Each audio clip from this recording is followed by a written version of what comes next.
पश्चिम महाकाल लोग पूछ रहे थे कि जो सूतक पातक होता है तो रुद्राक्ष माला जो होता है वो क्या धारण करनी चाहिए या हटा देनी चाहिए। तो रुद्राक्ष में कोई सूतक पातक नहीं लगता। और क्योंकि ये एक दिव्य पवित्र ऊर्जा का एक स्रोत है जो रुद्राक्ष होता है। सूतक पातक के समय एक तरीके से शुद्ध रहना जरूरी रहता है, परंतु रुद्राक्ष में ऐसा मान्य नहीं होता। आप कंठी की जो माला है, जो रुद्राक्ष की माला है, वो आप धारण कर सकते हो। और जो अन्य जो रुद्राक्ष होते हैं, जैसे आपने हाथ में पहन रखा है, आप उन्हें हटा सकते हो, परंतु गले की जो कंठी होती है उसे आप नहीं हटा सकते। ठीक है। क्योंकि ये एक किसी भी तरीके से ये अपवित्र नहीं होता। कंठी माला जो गले में कंठ को स्पर्श करता हो वह केवल रहता है, रहेगा। क्योंकि यज्ञ पवित्र की जो जैसे होता है वह भी शरीर का एक अंग हो जाता, अभिष्ट अंग हो जाता है। बाकी अन्य जो जगहों पे होता है वो माला जो मतलब अन्य जो होता है, जो ब्रेसलेट टाइप के होते हैं, वो आपको हटा देने चाहिए। ठीक है, सिर्फ कंठी नहीं हटेगी। मृतक के जैसे मृतक के समय पे भी अगर ऐसा कुछ होता है, वो पूर्ण वृद्धि करने वाला होता है और वो सही होता है। उस काल में शरीर व जो बुद्धि दोनों को यथा संभव शुद्ध रखते हुए अपने आराध्य का नाम आप जाप करना चाहिए। आपको सुबह शाम अपने आराध्य का गीता पाठ हो गया, शुद्ध स्थान पर बैठकर आपको बिना किसी दीपक के आप जाप कर सकते हो, उनका नाम ले सकते हो, जिसे हम नाम जाप बोलते हैं। और दूसरी बात होती है जो कुशा की अपवित्री होती है उसका आप प्रयोग नहीं कर सकते हो। सूतक काल में उनका प्रयोग नहीं होता है, उन्हें विसर्जन कर देना चाहिए, है ना। सूतक काल की जो जब खत्म हो जाता है वो, है ना, उसके उपरांत यज्ञ पवित्र जो आदि जो होते हैं, यज्ञ पवित्र होता है, उसे बदल लेना चाहिए। माला को पुनः आप जैसे गुथवा ले सकते हो, गुथवा सकते हो, या फिर पंचगव्य जो होता है या दूध होता है, गो का गाय का जो दूध होता है उससे स्नान करवा सकते हो, गंगा जल से स्नान करवा सकते हो, जिसे अभिषेक कहते हैं, जल में अभिषेक करना, है ना।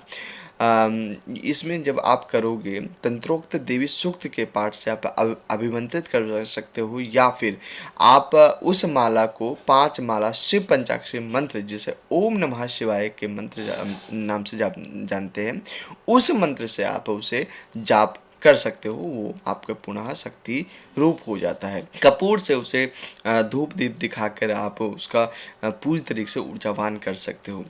जो आँखों में स्पर्श करवाकर, ठीक है, कंठ में आपको, गले में आपको और आँखों में आपको स्पर्श करवा के आप उसे पुनः धारण कर लेना आपको चाहिए। ठीक है। अगर धागा बदलना हो तो आप बदल भी सकते हो, कोई ऐसा नहीं है। नहीं बदलना चाहते हो, कोई इसमें दिक्कत नहीं है। शुद्ध जल से स्नान करवाना जरूरी होता है, या फिर जो गंगा जल होता है उससे मतलब उसका अभिषेक करना जरूरी होता है। ठीक है। कपूर को आप जला सकते हो, धूप दीप वगैरह जो भी आपको बताया हुआ उससे आप कर सकते हो।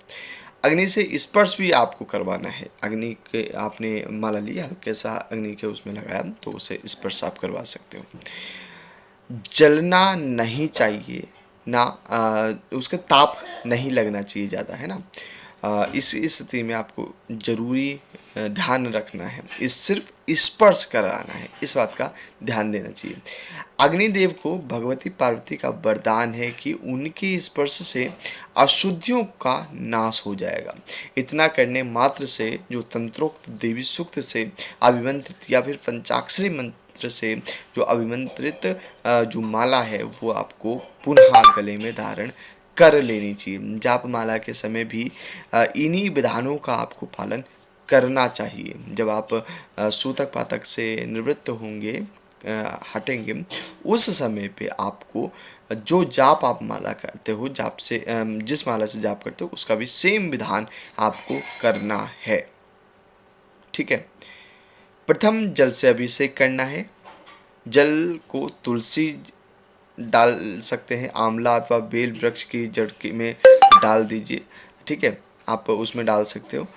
पेड़ अगर नहीं आप मिलता है, अगर आपको लगता है कि पेड़ में नहीं डालना है, तो उसे आप जल प्रवाहित भी कर सकते हो या नॉर्मली वैसे भी डाल सकते हो। वैसे आपको वो वृक्ष में ही डालना अति आवश्यक होता है, ठीक है। जो भी अभिषेक आप करते हो वो आपको किसी भी पौधे में या फिर पेड़ पे आप डाल सकते हो, है ना। फिर धूप दीप दिखा के पुनः आप उसका गोमुखी में रखकर आप जाप ध्यान जो जाप है आप पुनः कर सकते हो, कोई भी उसमें दिक्कत नहीं होती। इसी तरीके के विधान का मतलब गले में कंठी का भी विधान होता है। तो मेरे ख्याल से आपको समझ में आ गया होगा, जो ये कन्फ्यूजन है आपको वो आपकी आज दूर हो गई होगी। जय श्री महाकाल।